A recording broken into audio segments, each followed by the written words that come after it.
Assalamualaikum warahmatullahi wabarakatuh. Bismillahirrahmanirrahim. Alhamdulillahirabbil alamin. Wassalatu wassalamu ala sayyidina wa habibina Muhammadin wa ala alihi wa ashabihi ajmain, amma ba'd. Para alim, para ulama, para kiai, para kasepuhan, bil khusus panjenenganipun Kiai Haji Sofatul Anam selaku Rois Suriah MBC NU Tanjung Anom, Gus Kholis selaku Ketua Tanfidiyah, bapak-bapak pemimpin kita, ada Pak Camat, Pak Herli, dan Bapak Komandan Koramil, atur nuwun rawuhipun, hadirin hadirat rahimakumullah. Kalau tak matur sekedap mawon mangkin,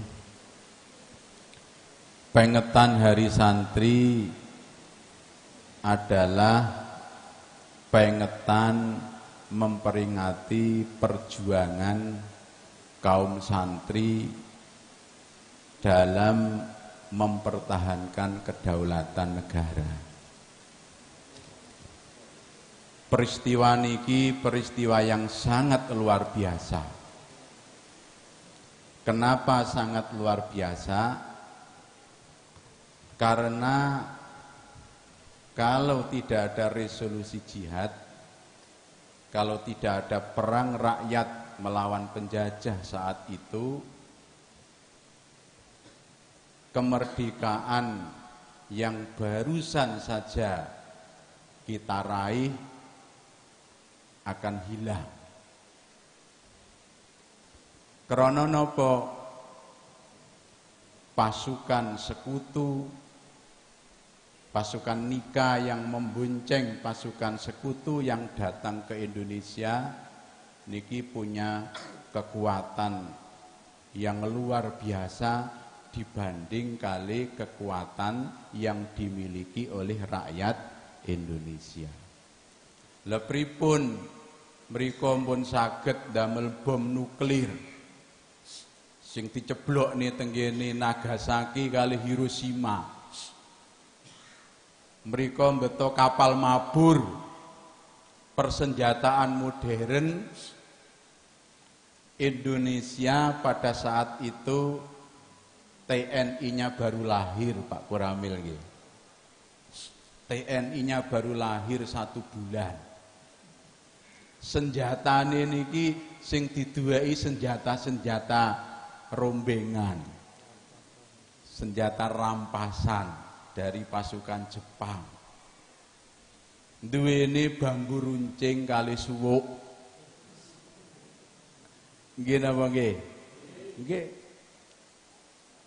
Dan pasukan Nika yang datang yang membonceng pasukan sekutu datang tidak cuma di Surabaya tapi di kota-kota besar di Indonesia, berarti akan menjajah lagi negara Indonesia. Bung Karno sampai bingung niki piye niki piye. Akhirnya piyambake manggi Mbah Wahab. Mbah Wahab, ini harus ada perlawanan rakyat. Dan yang bisa mengomando perlawanan rakyat hanya kiai dan ulama Nahdlatul Ulama. Nggih napa nggih? Makane kekuatan-kekuatan Islam di luar negeri niki gumun kali Nahdlatul Ulama. NU niki gadah anggota kurang lebih 100 juta orang. Punya pasukan Banser yang banyaknya pasukan Banser niki melebihi TNI dan polisi. Lho, wong polisi teng Kecamatan Tanjung Anom niku pinten Pak Heri personilnya? Sekawan doso kali. Banser enten pinten atus. Jadi kita ini punya pasukan milisi. Jadi di Nganjuk ini bansernya ada sekitar 5.000. Padahal polisi dan TNI-nya di Nganjuk cuman berapa? 1.100. Niku polisi dan polisi saja 1.100. TNI ini pinten 580.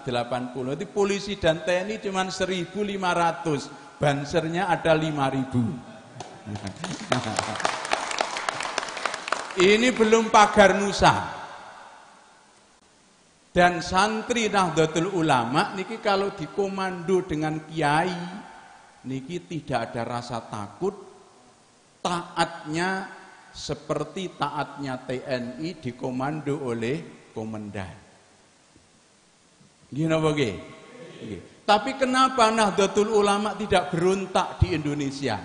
Tidak ingin mendirikan negara di Indonesia. Kalau FPI punya warga dan pasukan seperti Nahdlatul Ulama sudah mendirikan negara di Indonesia. Kalau PKS punya warga dan milisi seperti Nahdlatul Ulama, mereka sudah menggulingkan negara Indonesia. Kalau HTI punya warga dan milisi pasukan seperti Nahdlatul Ulama, mereka sudah memberontak dan mendirikan negara. Nggih napa nggih? Nggih. Dan Bung Karno tahu yang bisa mengomando rakyat ini cuman kiai-kiai Nahdlatul Ulama. Dan ketaatan warga Nahdlatul Ulama kepada kiai ini luar biasa. Makanya kalau ada demo-demo kok NU tidak turun, tidak perlu khawatir Pak Dan Ramil. Dijamin tidak berhasil. Tapi kalau demo-demo NU sudah ikut turun, berarti ada yang salah luar biasa yang dilakukan oleh pemerintah. Dan kalau NU ikut turun, bahaya sekali. Makanya NU ini harus bersama-sama dengan pemerintah. Jadi Bung Karno datang kepada Mbah Wahab. Mbah Wahab, niki piye niki? Penjajah dugi malih niki dos pundi niki Mbah Wahab? Akhirnya Mbah Wahab ngerti apa yang dimaksud oleh Bung Karno, beliau matur kepada Mbah Hasyim Asy'ari, kemudian Mbah Hasyim Asy'ari mengumpulkan pengurus Nahdlatul Ulama se-Jawa dan Sumatera, diajak untuk bermusyawarah, akhirnya diputuskan resolusi jihad. Kemudian yang menjadi pertanyaan ngeten, kenapa Nahdlatul Ulama, kenapa permusyawaratan Nahdlatul Ulama yang dipimpin Mbah Hasyim pada saat itu kok mencetuskan resolusi jihad dan perang melawan penjajah hukumnya fardhu ain? Yang pertama, karena NKRI menurut Nahdlatul Ulama ini sudah sah menurut agama. Maka menurut Nahdlatul Ulama, NKRI ini sebagai upaya final mendirikan negara. Berarti tidak cuman penjajah saja, setelahnya panjenengan tingali peristiwa-peristiwa. Ketika tahun 50 ada ancaman dari ekstrim kanan. Kelompok Islam keras yang ingin mendirikan negara, yang ingin memberontak kepada negara, DI dan TII, DI dan NII ya. DI dan NII, sikap Nahdlatul Ulama sama ketika kedaulatan negara ada ancaman dari penjajah. Kemudian ketika tahun 1965 ada ancaman terhadap NKRI dari komunis, Nahdlatul Ulama juga turun gunung untuk mempertahankan kedaulatan negara. Karena menurut kiai pesantren, menurut kaum santri, negara kesatuan Republik Indonesia ini sudah sah menurut agama. Beda dengan kelompok-kelompok lain yang mengatakan bahwa NKRI ini belum khilafah dan NKRI ini taghut, melanggar syariat agama. Karena menurut kiai-kiai dan menurut Nahdlatul Ulama, NKRI ini muahadah watoniyah. Muahadah watoniyah niki permusawaratan yang dilakukan, kesepakatan yang dilakukan oleh komponen negara yang Bhinneka Tunggal Ika, yang heterogen untuk mendirikan negara bersama dengan nama negara Indonesia. Dan pendirian negara, kesepakatan seluruh komponen bangsa seperti ini menurut Nahdlatul Ulama sah, karena seperti Rasulullah ketika mendirikan negara Madinah dengan misak Madinah atau piagam Madinah. Jadi dasarnya itu satu. Dasarnya satu karena pendirian negara NKRI ini sudah sah menurut agama. Kemudian yang kedua, kenapa ada resolusi jihad saat itu? Alasan yang kedua, jenengan tingali tenggene konsideran keputusan resolusi jihad. Alasan yang kedua, karena ada ancaman dari penjajah untuk menguasai negara Indonesia. Dan yang ketiga, penjajah ketika ada di Indonesia niki sering melakukan hal-hal yang mengancam stabilitas keamanan negara. Karena ketika Belanda dulu menguasai Indonesia, merampas hak-hak rakyat, membunuh rakyat, dan melakukan kekejaman terhadap rakyat Indonesia. Niki namanya safkud dima, niki sudah tidak bisa dimaafkan. Kemudian penjajah masuk ke Indonesia ini, di samping ingin menguasai negara, juga mereka membawa misi agama selain agama Islam. Jadi ada 3 hal pokok kenapa kiai-kiai pada saat itu mencetuskan resolusi jihad. Satu, untuk mempertahankan negara, yang negara ini sah menurut agama. Kemudian yang kedua, ada ancaman agama Islam ketika penjajah ini datang. Kemudian yang ketiga, ada ancaman stabilitas keamanan negara ketika penjajah ini melakukan penjajahan di Indonesia dan menguasai negara Indonesia. Karena terbukti pada waktu penjajahan Belanda dulu banyak melakukan kekejaman-kekejaman dan perampasan-perampasan kepada hak-hak rakyat Indonesia.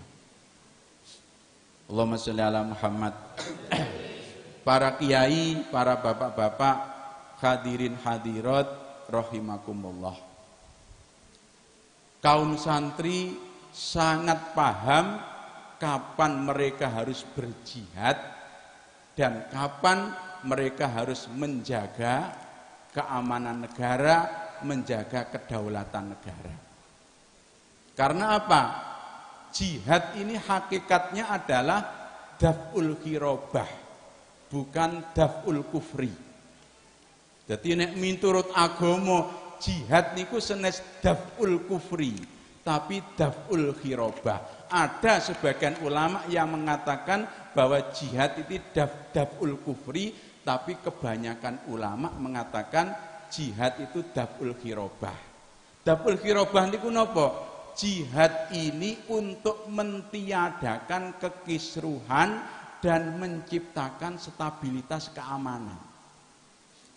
Mergane napa? Nek jihad niki daf'ul kufri, kudune orang kafir itu seluruhnya dibunuh. Tapi ternyata enggak. Satu, ketika kita berperang dengan orang kafir, anak perempuan tidak boleh dibunuh, anak-anak tidak boleh dibunuh, orang tua yang sudah tidak berdaya tidak boleh dibunuh. Ketika kita berperang, yang boleh dibunuh adalah para kafir-kafir yang sehat yang bisa memerangi kepada kita.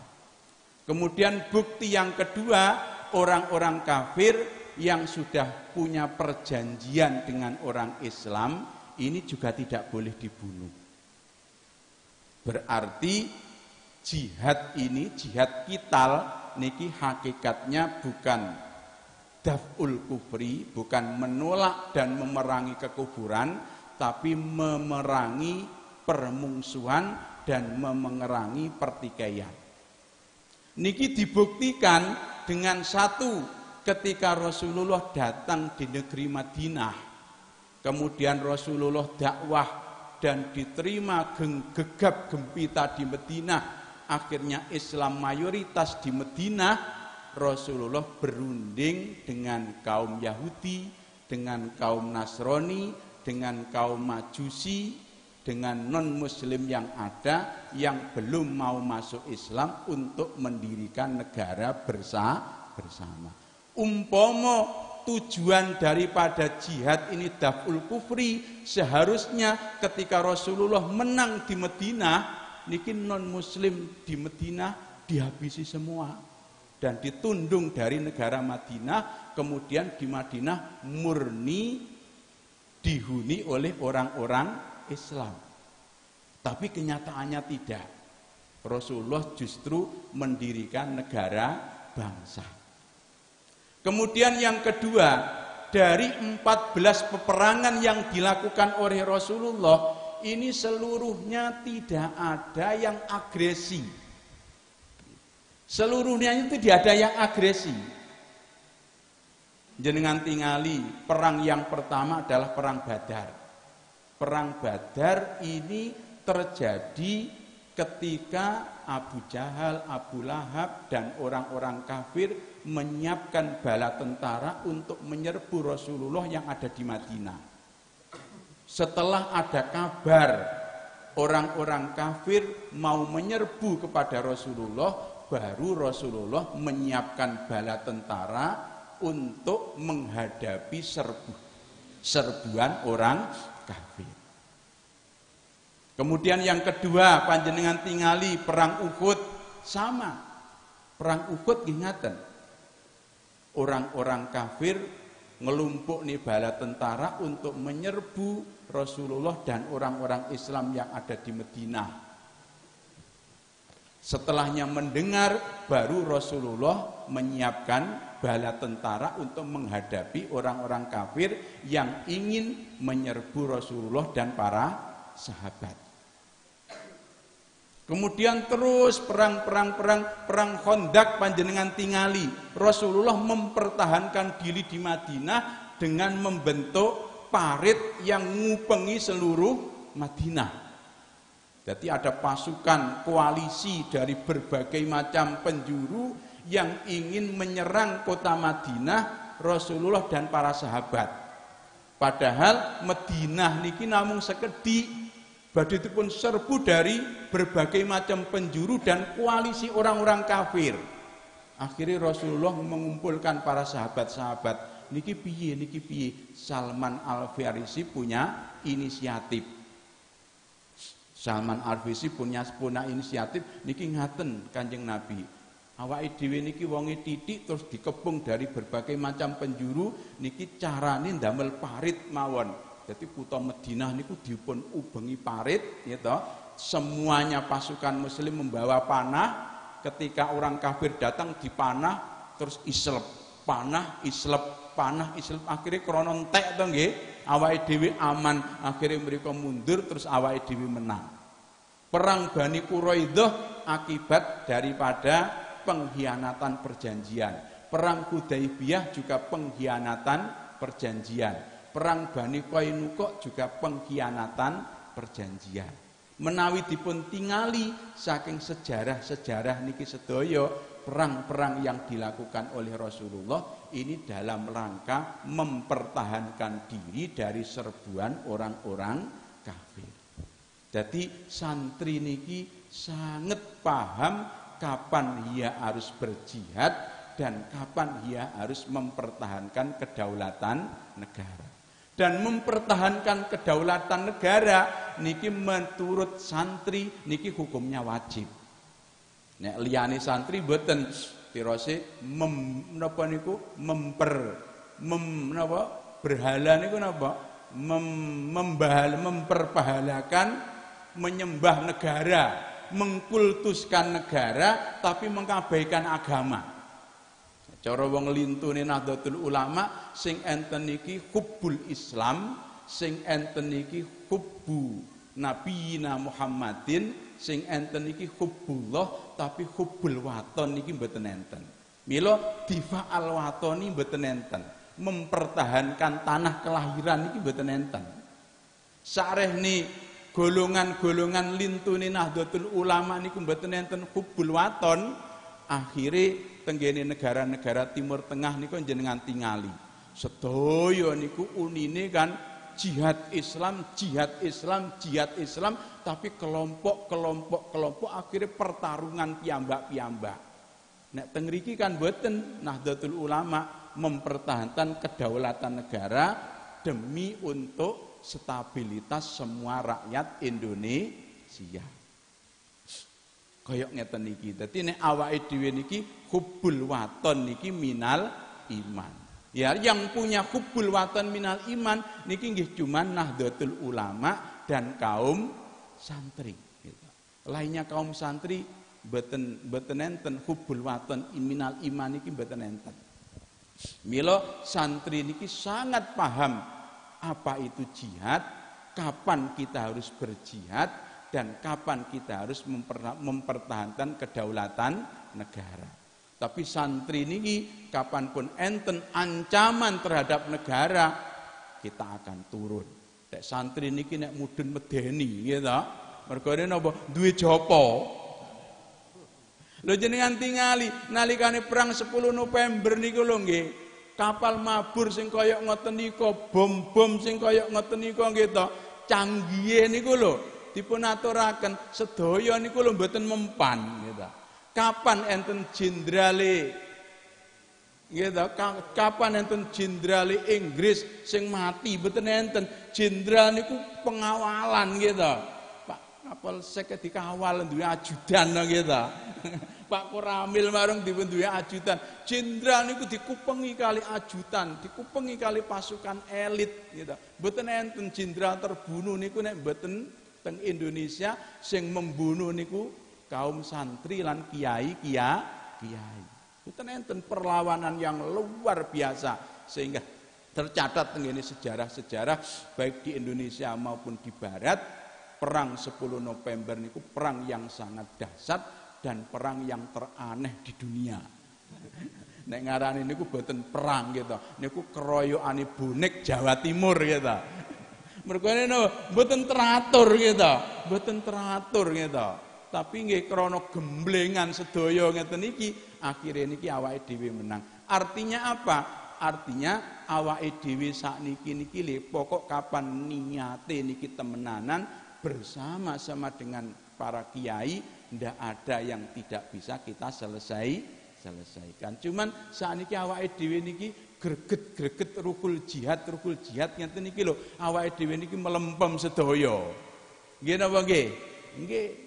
Kalah kali lintu-lintune untuk mendirikan rumah sakit, untuk mendirikan lembaga-lembaga pendidikan. Padahal negara niki nek pun merdeka ngeten niki mestine awake dhewe perjuangane kan perjuangan di bidang pendidikan, perjuangan di bidang ekonomi, perjuangan di bidang napa niku yang lain, pengentasan kemiskinan. Napa niku perjuangan memerangi kebodohan. Saniki perang-perang ngeten niki pun mboten enten, malah akhir-akhir ini dipun aturaken perang saniki niki perang narasi. Jadi adu narasi. Narasi niki perang melalui medsos. Jadi perang dunia keempat itu bukan perang nuklir, bukan perang bom kimia, tapi perang narasi. Niki awake dhewe hari ini juga harus dirapatkan barisan, harus konsolidasi niki bab perang narasi niki. Kalau tidak kita habis pada hari ini. Makanya peringatan Hari Santri niki monggo nilai-nilai yang dimiliki oleh kaum santri pendahulu kita monggo tetap kita pertahankan tur awake dhewe belajar dan napa niki awake dhewe update terhadap hal-hal yang baru yang kita hadapi. Kan cekelane kaidahe kaum santri niku kan al muhafadzah alal qadimis sholeh wal ahdu bil jadidil aslah. Jadi masalah ngaji sing temenanan kita tetep gitu. Terus kemudian ilmu hizib, ilmu pencak gitu, ilmu gemblengan yang diwariskan oleh para kiai-kiai dulu tetap kita lakukan. Kemudian pendidikan salaf yang kita mempelajari turat kitab-kitab peninggalan para ulama-ulama dulu ini tetap kita gali dan kita pelajari. Tapi hal-hal yang baru seperti medsos, kemudian manajemen organisasi, terus manajemen kemandirian ekonomi, terus pendirian lembaga-lembaga pendidikan sing sakniki kaya ngeten iki juga awake dhewe harus konsolidasi. Kalau tidak kita akan habis. Kalau santri habis, Indonesia juga akan habis. Kenapa gitu? Dipun amati niki dening pengamat-pengamat wong sing pinter-pinter niki. Kenapa di Indonesia niki kok ayem tentrem? Syria hari ini hancur luluh lantak. Afghanistan bahkan sampun 25 tahun yang lampau hancur luluh lantak. Libya hari ini hancur berkeping-keping. Irak hancur. Tapi Indonesia kok aman-aman mawon itu kenapa? Karena di Indonesia ada kekuatan yang ada di tengah-tengah yang menjembatani antara pemerintah dan rakyat, civil society gitu, yakni organisasi Nahdlatul Ulama. Tur yang lain-lain itu kan negara cilik-cilik gitu. Afghanistan itu cilik cuman beberapa suku, Libya niki cilik cuman beberapa suku, Syria niki cilik cuman beberapa suku. Nek dihitung wong alim-alime teng mriko kathah. Di Syria itu ada Syekh Ramadan Al-Buti, kemudian ada Syekh Adnan Al-Fayumi yang kemarin meninggal gitu. Terus di Mesir ada banyak sekali tokoh-tokoh hebat-hebat di sana. Tapi teng mriko niku mboten enten organisasi yang di tengah-tengah yang menjembatani antara pemerintah dan rakyat seperti Nahdlatul Ulama. Nek teng mriki kan jenengan tingali ngeten iki di tingkat MWC, kiai-kiai MWC kali tokoh-tokoh pemerintah bersama-sama mulutan bareng, halal bihalal bareng, mengki rejepan bareng. Mulane nek enten napa-napa niku pun di omong-omongan dhisik gitu. Di tingkat kabupaten kita di PC bersama-sama dengan Pak Bupati, dengan Pak Kapolres, dengan Pak Dandim. Di PWNU juga begitu, pengurus PWNU bersama-sama dengan pemerintah. Niki kalau di negara-negara lain tidak bisa yang seperti ini. Lah kenapa NU kok bisa seperti ini? Ya karena kita moderat, wasatiyah. Jadi tidak liberal tapi juga tidak radikal. Oleh karena kita wasatiyah moderat ini, akhirnya Indonesia yang terdiri dari banyak suku dan agama, kita bisa menemukan titik temu namanya Pancasila. Dan Pancasila tidak bertentangan dengan agama. Kita bisa menemukan antara nasionalisme dengan religius. Jadi kita bisa menemukan titik temu antara agama dengan negara. Namanya hubbul waton minal iman. Nasionalisme tidak bertentangan dengan agama.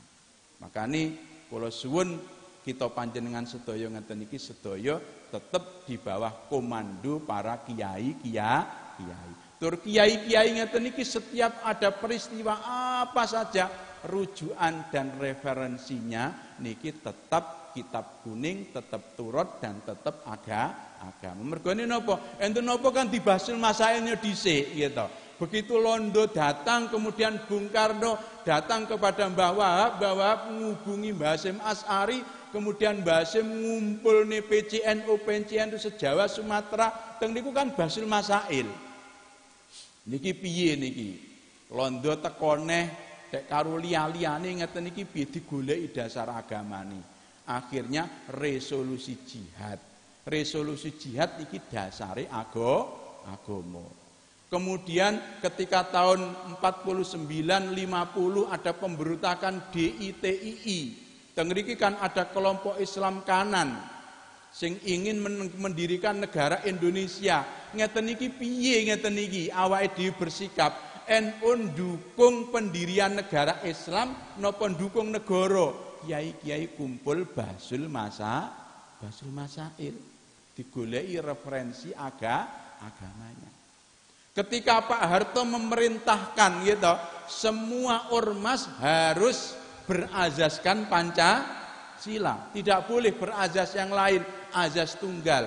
NU kumpul tengene situ bondo musyawarah, digoleki kitabe. Referensi kita tetap agama, tapi awake dhewe moderat di dalam beragama sehingga awake dhewe niki iso menemukan titik temu antara yang kanan dan yang kiri, antara yang atas dan yang bawah. Awake dhewe percaya mawon nek kiai-kiai ngeten niki sedaya rujukane niki tetep agama. Ketika rame-rame napa malih gitu, tetep kita ini kumpul-kumpul terus dibasul masailkan semua keputusan-keputusan Nahdlatul Ulama ini tidak lepas dari keputusan-keputusan para kiai dan para ulama yang dimusyawarahkan bersama di dalam basul masail. Milo awake dhewe hari ini menghadapi tantangan yang luar biasa berat. Kalau Rasulullah niki mulih perang Badar, terus Kanjeng Nabi kali para sahabat niki dawuh kali para sahabat awake dhewe ngeten mari perang cilik, sakniki awake dhewe sing dihadapi niku perang gedhe. Loh, Kanjeng Nabi, lah wong perang Badar kaya ngoten nika dahsate. Wong Islam namung 313, wong kafir 1000 luwih rukete kaya ngoten niku awake dhewe bingunge kaya ngoten niku. Lah kok panjenengan niku lho dawuh perang cilik terus sakniki sing dihadapi perang gedhe. Perang gedhe niku napa Kanjeng Nabi? Perang hawa nafsu. Sakniki nggih ngoten panjenengan sedaya kula aturi. Perang 10 November niku perang kecil, perang menghadapi PKI niku perang kecil, perang menghadapi penjajah niku perang kecil. Mergo napa? Pelurune niki ketok. Nggih napa nggih? Pasukane niki ketok. Hari ini kita menghadapi perang besar namanya perang melalui media sosial. Mergo napa? Perang melalui media sosial niki putra-putrane panjenengan kena peluru sedaya. Ningali gitu. Aliran-aliran radikal sak pinunggalane niki lho. Kabeh niki keserang, tapi sing nyerang sinten kan mboten semerep to awake dhewe niki. Nggih napa nggih? Yang bikin narasi niki wong pundi gitu. Yang bikin proksi niki wong pundi awake dhewe kan mboten semerep. Jadi perang hari ini lebih dahsyat daripada perang yang lain. Negara-negara sing gede-gede mawon kedodoran menghadapi perang medsos niki. Apalagi awake dhewe wong Indonesia terus santri-santri ngeten iki. Awake dhewe diserbu yang luar biasa pada hari ini. Makanya awake dhewe harus rapatkan barisan, harus konsolidasi gitu, tradisi-tradisi yang kita miliki kayak berjanjinan, yasinan, pencak silat dan yang lain-lain tetap kita kuatkan. Kemudian jaringan kita panjenengan sedaya sampai diranting-ranting tetap kita kuatkan. Semua elemen-elemen NU hari ini harus kita rapatkan dan kita konsolidasikan. Nek mboten beberapa tahun yang akan datang kira-kira awake dhewe habis napa mboten? Hancur gitu.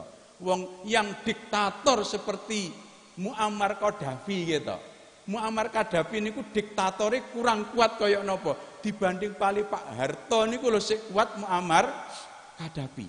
Hewa kaya ngoten niku rakyat dihasut melalui media sosial, semuanya terhasut, beruntak, Libya hancur berantakan. Padahal kiate mboten karu-karuan. Syria niku kirang kiat kaya napa? Semua sing sekolah niku diragati negara. Nek enten rakyate loro niku lho, teng rumah sakit niku gratis sedaya. Sing nambane sinten? Negara sedaya, negara kaya minyak teng mriku niki. Kaya ngoten niku lho dihasut melalui media sosial, rakyat niku bisa marah semuanya. Nek jareke presiden niki komunis, nek yang dikorup oleh pemerintah niki sekian triliun, rakyat niki dihapusi tok, niki dibikin narasi di dalam medsos, akhirnya rakyat marah, pemerintahnya guling hancur. Niki jenenge proksi dari negara-negara kapitalis dan Yahudi, nek ngarani perang jarak jauh.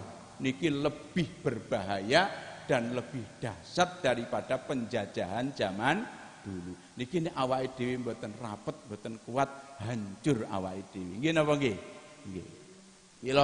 Kula suwun panjenengan yang ada di MPC Tanjung Anom hari ini, monggo rapatkan barisan, konsolidasi, tetap di bawah komando para ulama-ulama dan pimpinan-pimpinan kita. Insya Allah kita tetap utuh dan istiqomah. Allahumma amin. Mugi-mugi peringatan hari santri niki kita panjenengan sedaya saged mendhet barokai nilai-nilai yang dimiliki oleh para leluhur kita, awake dhewe saged meneruskan, dan ahli sunnah wal jamaah Nahdlatul Ulama bisa istiqomah min yaumina hadza hatta yaumal qiyamah. Allahumma amin. Mekaten wonten kirang langkunge nyuwun ngapunten. Assalamualaikum warahmatullahi wabarakatuh.